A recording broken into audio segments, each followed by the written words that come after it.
मेरी शादी वाले दिन मेरे डैड का वीडियो मैसेज चलाया जाता है जिसमें उन्होंने सभी लोगों को बताया था कि मैं उनका बायोलॉजिकल सन नहीं हूं और उनके जितने भी कंपनी के पैसे हैं वो सभी होप फाउंडेशन को दे दिए जाएं। ये बात सुनकर मुझे भी शौक लगता है, मेरे होने वाली वाइफ को ही। और सभी लोग फिर मेरा मजाक उड़ाने लग जाते हैं और कहते हैं कि अच्छा तो तुम उसके अडॉप्टेड सन हो। और वो मेरी होने वाली वाइफ का भी मजाक उड़ाने लग जाते हैं कि वो एक ऐसे बंदे के साथ शादी कर रही है जिसके पास फूटी कौड़ी नहीं है। मुझे ये सब सुनकर बहुत गुस्सा आता है, तो मैं जाकर उस वीडियो को बंद करता हूँ। मेरा ब्रदर लाबी शादी में आया हुआ था और फिर वो अपनी बहन की शादी मेरे से करवाने से मना कर देता है। उसकी मॉम आती है और पूछती है कि क्या मैं ब्राइड की प्राइस पे कर सकूंगा, जो कि 2 लाख जवान थी। तो मैं उन्हें बताता हूं कि वो तो ऑलरेडी मैंने फीफी को दे दी थी।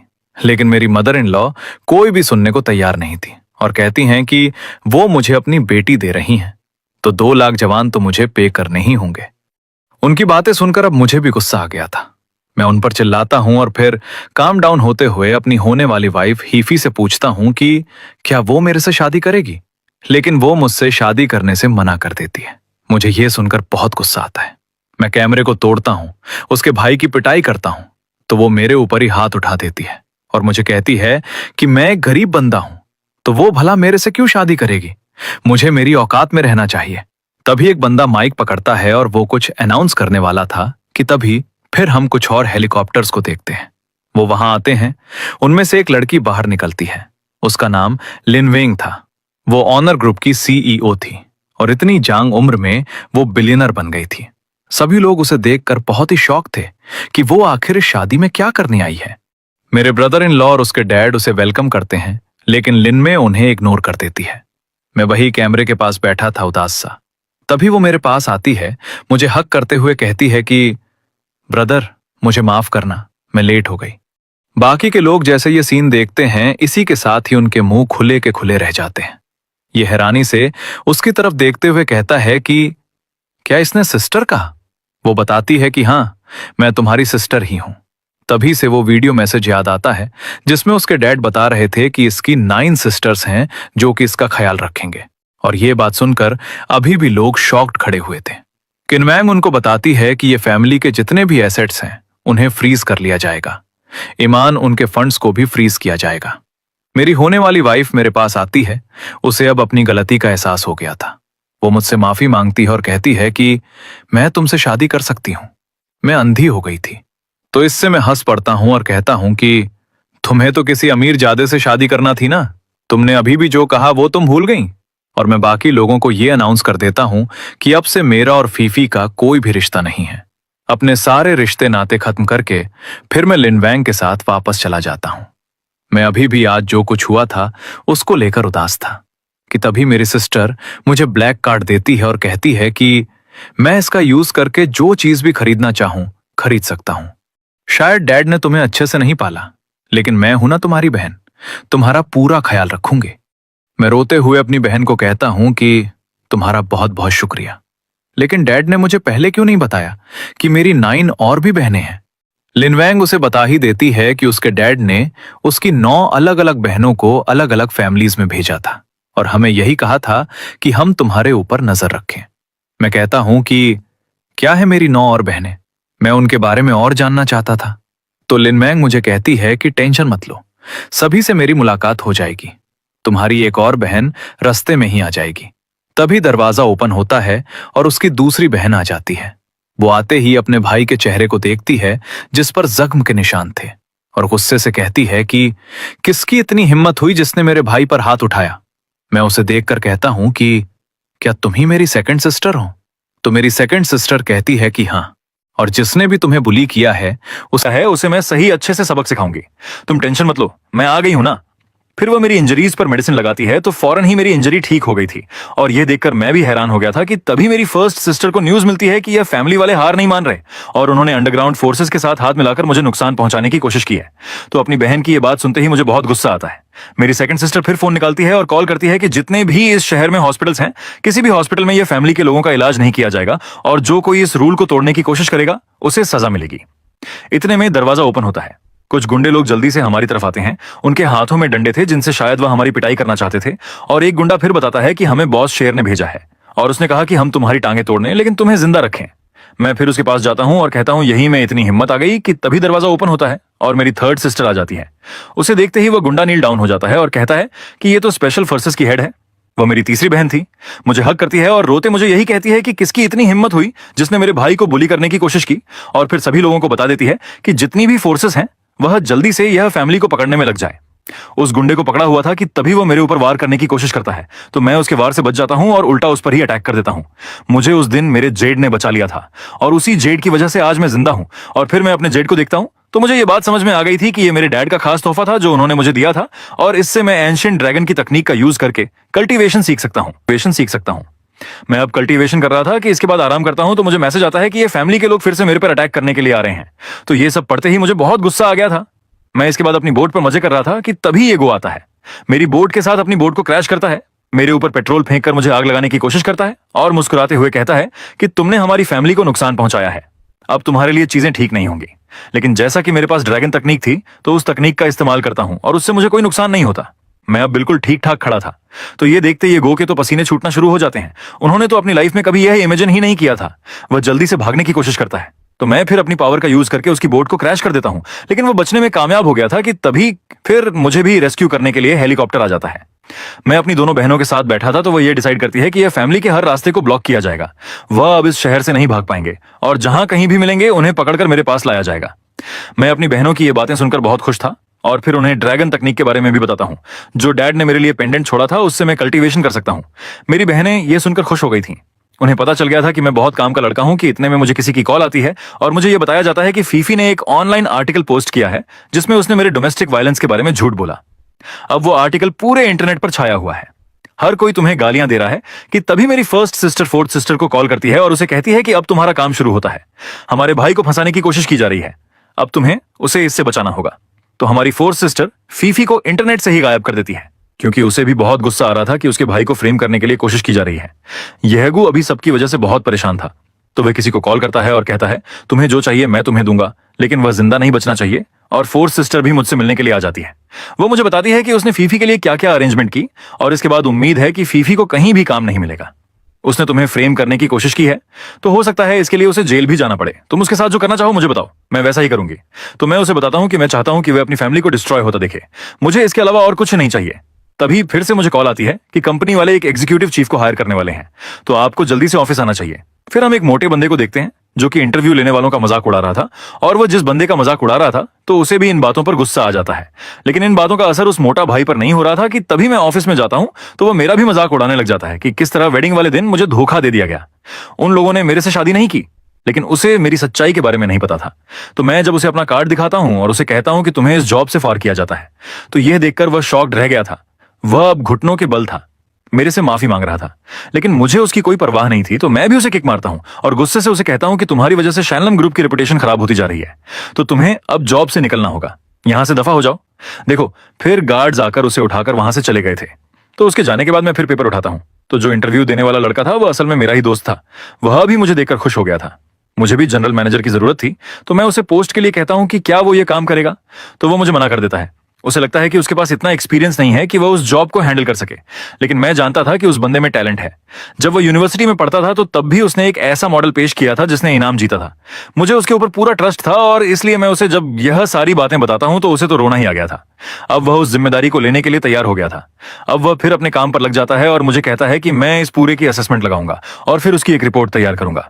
फिर तभी एक लड़की आती है और उसे बताती है कि फीफी नीचे है और वह आपसे मिलना चाहती है। मेरी सिस्टर भी आ जाती है। मैं तो उसे भेजना चाहता था, लेकिन वह कहती है कि हम देखें तो सही कि इस बार वह कौन सा नया तरीका यूज करेगी। नीचे वह रो रही थी, उसके हाथ में एक रिपोर्ट थी और कह रही थी कि मैं तुम्हारे बच्चे से प्रेग्नेंट हूं, और यह बात उसने मीडिया वालों के सामने कही थी। मेरी बहन ये देखते हुए कहती है कि लगता है कि वे कोई भी मौका नहीं छोड़ेगी तुम्हें जलील करने का। तो मैं भी कहता हूं कि अगर वह भी एक्ट कर रही है तो फिर मुझे भी अब एक्ट करना होगा। मैं फिर अपनी बहन के साथ नीचे जाता हूं तो उससे पूछता है क्या यह सच है, तो वह हमें बताती है कि हाँ यह सब सच है। तभी मैं एक ऑडियो सुनाता हूं जिसमें वह किसी से बात कर रही थी और उसने इस प्रेगनेंसी की रिपोर्ट को वो फौज किया था। मतलब वो असल में प्रेग्नेंट नहीं थी, वह झूठ बोल रही थी और इसमें कुछ डॉक्टर्स भी इसके साथ मिले हुए। तो यह सब सुनते ही वह तो वहीं बेहोश हो जाती है। फिर मेरी बहन मीडिया वालों को बता देती है कि जैसा कि इसका झूठ सामने आ चुका है तो फिर आगे की कार्रवाई की जाएगी, और फिर कुछ लोग फीफी को पकड़ लेते हैं। और इसी के साथ ही अब हर तरफ फीफी के ही चर्चे थे। हर कोई फीफी के बारे में जान रहा था, वह कितनी फेक थी, हर बंदे को पता चल गया था। फिर तभी फिर उसकी सेकंड सिस्टर आती है और वह यही बताती है कि हमने उस वीडियो ट्यूब को दोबारा से जोड़ा। तुम्हारे डैड का एक और मैसेज था। तो उस डैड उसे यही कह रहे थे कि मैंने 20 साल तक इंतजार किया कि तुम कब बड़े हो गए और ताकि मैं तुम्हारे अंदर ड्रैगन ब्लड लाइन को देख सकूं। तुम्हारी बाकी के जो टॉप 9 सिस्टर्स हैं उन्हें भी मैंने अडॉप्ट किया था तुम्हारी तरह, और उन्हें अलग अलग फैमिलीज में भेज दिया था ताकि वो उधर जाकर खुद को ग्रो करें और बाद में तुम्हारे काम आ सकें। मैंने वो पैसे इसलिए डोनेट किए थे क्योंकि उन पैसों की तुम्हें कोई जरूरत नहीं थी। मैं ये चीजें तुम्हें दे रहा हूं, ये उन पैसों से ज्यादा कीमती हैं। उनके हाथ में एक बॉक्स था जिसमें उसने ये कहा था कि इससे तुम्हें पता चल जाएगा कि तुम्हारी असल में फैमिली कौन सी है। मैंने इसे एक माउंटेन में छुपा दिया है, तो तुम जाकर इसे ढूंढो और जब तुम अपने ड्रैगन की पावर्स को अवेकन करोगे तो तब लीफ फैमिली तुम्हें ढूंढने के लिए आएगी। तो तुम्हें उनसे बचना होगा। और इसी के साथ मुझे अब लीफ फैमिली की टेंशन होने लग जाती है। तो मेरी सिस्टर्स मुझे बताती हैं कि उस दिन जो बंदे मुझे मारने के लिए आए थे वह भी लीफ फैमिली ने ही भेजे थे। इसी के साथ ही मुझे फिर कॉल आती है और मुझे यही बताया जाता है कि अगर मुझे अपने असली पेरेंट्स के बारे में जानना है तो मुझे उनसे मिलने के लिए माउंटेन्स पर आना होगा, और अगर तुम किसी को अपने साथ लेकर आए हैं तो फिर अपने पेरेंट्स की सच्चाई के बारे में भूल ही जाओ। तो ये सुनकर मुझे बहुत गुस्सा आता है। तो उन लोगों की ये बातें सुनते ही मुझे बहुत गुस्सा आता है। ये बात तो मैं जान चुका था कि उन्होंने जरूर वहां पर कोई ट्रैप बिछाया होगा, लेकिन जो भी हो मुझे उसके लिए उनसे मिलने के लिए तो जानना ही था। जब मैं उनसे मिलने के लिए माउंटेन्स पर जाता हूं तो ये बात तो पक्का थी कि वहां बहुत खामोशी थी। कोई ना कोई ट्रैप जरूर होगा, कुछ तो गलत है। जैसे ही मैं फिर एक कमरे में एंटर होता हूं तो फिर उसी बॉक्स पर मेरी नजर पड़ी थी जो कि मेरे डैड ने छोड़ा था। उसी के साथ ही कुछ लोग मेरे ऊपर भी अटैक करते हैं। तो ड्रैगन की पावर का इस्तेमाल करके मैं उनके पहले अटैक से बच गया था। तो सामने वाली फैमिली का बंदा खड़ा था और वो फिर मुस्कुराता है, क्लैपिंग करता है। मैं गुस्से से उसे कहता हूं कि मुझे बताओ कि मेरे बायोलॉजिकल पेरेंट्स कहां हैं। तो वो ली फैमिली वाला बंदा मुझे यही बताता है कि 20 साल हो गए, हो सकता है तुम्हारे पेरेंट्स मारे जा चुके हों। ये बात मैं समझ गया था कि शायद उसने मेरे पेरेंट्स को मार दिया है। और जब इसके बारे में मैं उस बंदे से पूछता हूं तो वो बंदा मुझे यही बताता है कि हाँ, उनके ऊपर जो ड्रैगन के टैटूज थे वो मेरे बहुत काम आए और उस वक्त तो तुम भागने में कामयाब हो गए थे, लेकिन अब ऐसा नहीं होगा। और वो मुझे ये कहता है कि मेरे पास जो ड्रैगन की कोर मौजूद है वो मैं उसे दे दूं, वरना वो लोग मुझे मार देंगे। मुझे भी फिर गुस्सा आ जाता है। मैं फिर अपनी पावर्स को एक्टिवेट करता हूं ताकि उनके साथ फाइट कर सकूं। खैर, उसके लंटर पंटर को तो मैं मार देता हूं और फिर उसी के साथ फाइट कर रहा था कि तभी मेरी थर्ड सिस्टर आकर अली फैमिली के बंदे पर अटैक कर देती है, जिससे वह इंजर्ड हो गया था। मेरी अब चारों सिस्टर्स आ गई थी। तो ये देखते ही वो वहां से भाग जाता है और इसी के साथ ही फिर वो उस बॉक्स को ओपन करता है जिसमें एक पेंडेंट था। मैं फिर अपनी मीटिंग में बैठा हुआ था कि तभी मुझे किसी की कॉल आती है। तो पता चलता है कि मेरी कंपनी के डाटा को हैक कर लिया गया है। तो इस सब से बचाने के लिए मेरी फिफ्थ सिस्टर आ जाती है और जल्दी से मेरे डाटा को रिकवर करने की कोशिश करती है और मुझे कहती है कि किसकी इतनी हिम्मत हुई जिसने मेरे भाई की कंपनी के डाटा को हैक करने की कोशिश की। और थोड़ी देर के बाद वो पता लगा लेती है कि इसके पीछे भी ली फैमिली का ही हाथ है। और मेरी बहन ने फिर ली फैमिली के काले करतूतों के बारे में भी पता लगा लिया था कि वो कौन कौन से काम कर रहे हैं। अब तो मेरी बहनें उनसे पंगा लेना चाहती थी, उनसे बदला लेना चाहती थी कि तभी वो मुझे एक और इन्फॉर्मेशन भी देती है कि मेरी फैमिली के डेथ के पीछे कल्टीवेशन ग्रुप का हाथ था। सिर्फ ली फैमिली नहीं है, और भी ग्रुप्स हैं। तो ये सब सुनते ही मुझे पहले से भी ज्यादा गुस्सा आ गया था। और तभी फिर हमें न्यूज मिलती है कि मेरी सेकंड सिस्टर को उन लोगों ने किडनैप कर लिया है और उससे वो लोग बदला लेना चाहते थे। ये हेगू का ये सारा प्लान था। हेगू फिर उस पर अटैक करने के लिए आता है तो वह मुस्कुराते हुए कहती है, तुम लोगों को लगता है कि तुम मुझे कोई नुकसान पहुंचा पाओगे। मेरी बहन फिर नीडल्स का इस्तेमाल करके उन सभी को बेहोश कर देती है। और फिर उस मेरी बहन के बारे में उन लोगों को यह पता चलता है कि वह सीक्रेट मार्शल आर्टिस्ट भी है।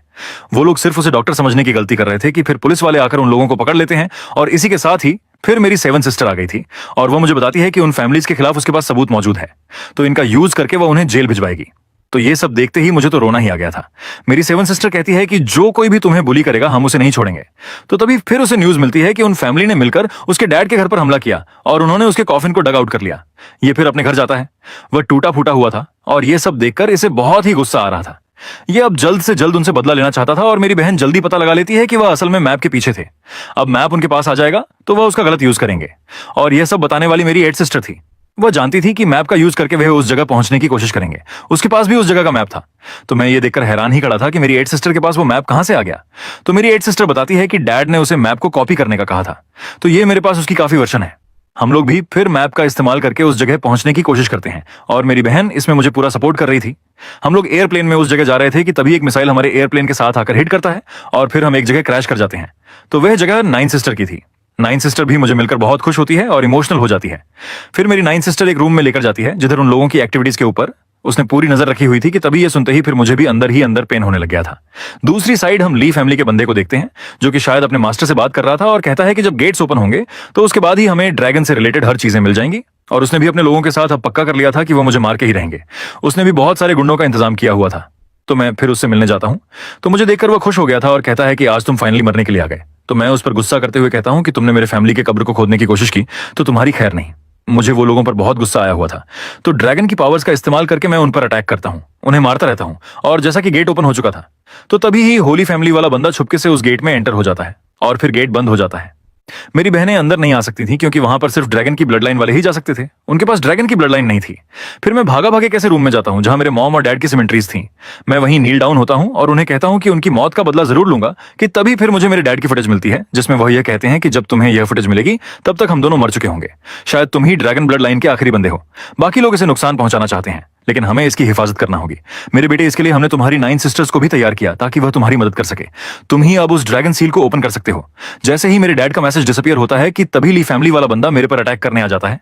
लेकिन इस बार भी मैं फुल गुस्से में था तो फुल पावर का यूज करके उस पर अटैक करता हूं और उसे मार देता हूं। उसे मारने के बाद फिर मैंने ड्रैगन लॉर्ड के इनहेरिटेंस को एक्सेप्ट कर लिया था और मैं पहले से भी ज्यादा पावरफुल बन गया था। और अब से मैं नया ड्रैगन लॉर्ड बन जाता हूं। मुझे अब ड्रैगन डोमेन की हिफाजत करना थी।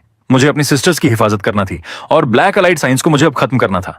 और जैसे ही मैं बाहर आता हूं तो मेरी बहनें मुझे देखकर खुश हो गई थीं और मैं भी फिर उन्हें बताता हूं कि अभी हमारा काम अधूरा है, उसे पूरा करना है। कि फिर मुझे खबर मिलती है कि ब्लैक ग्रुप के लोगों ने मेरे दोस्त को पकड़ लिया है और अगर मुझे उसे बचाना है तो खुद ही उसे बचाने के लिए जाना होगा।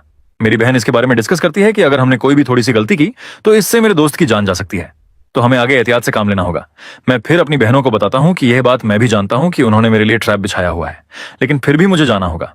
मैं अपनी बहनों को यह भी समझाता हूं कि अब मैं ड्रैगन लॉर्ड हो गया हूं तो अब ब्लैक अलायंस के लोग मुझे ज्यादा नुकसान नहीं पहुंचा पाएंगे। तो मेरी सिस्टर्स भी कहती हैं कि अगर मुझे जाना है तो मुझे नहीं रोकेंगे, लेकिन वह भी साथ चलेंगे। और दूसरी साइड पवेलियन के लोगों ने भी पूरा जाल बिछाकर रखा हुआ था कि मुझे जिंदा नहीं जाने देंगे। मैं फिर जैसे जाता हूं तो देखता हूं कि मेरे भाई को उन्होंने बांधा हुआ था। उसकी हालत खराब थी। वो मुझे वार्न करता है कि ये एक ट्रैप है, तो मैं उसे कहता हूं कि तुम परेशान मत हो, इन्हें मैं हैंडल कर लूंगा। मैं उन विंडो के साथ फाइट कर रहा था कि तभी उनका बॉस मुझे ब्लैकमेल करता है कि अगर एक और मूव किया तो वो मेरे दोस्त को मार देंगे। तो तभी मैं उसे वो मैप देने ही वाला था कि मेरी सिस्टर्स आ जाती हैं और उस मामले को संभाल लेती हैं।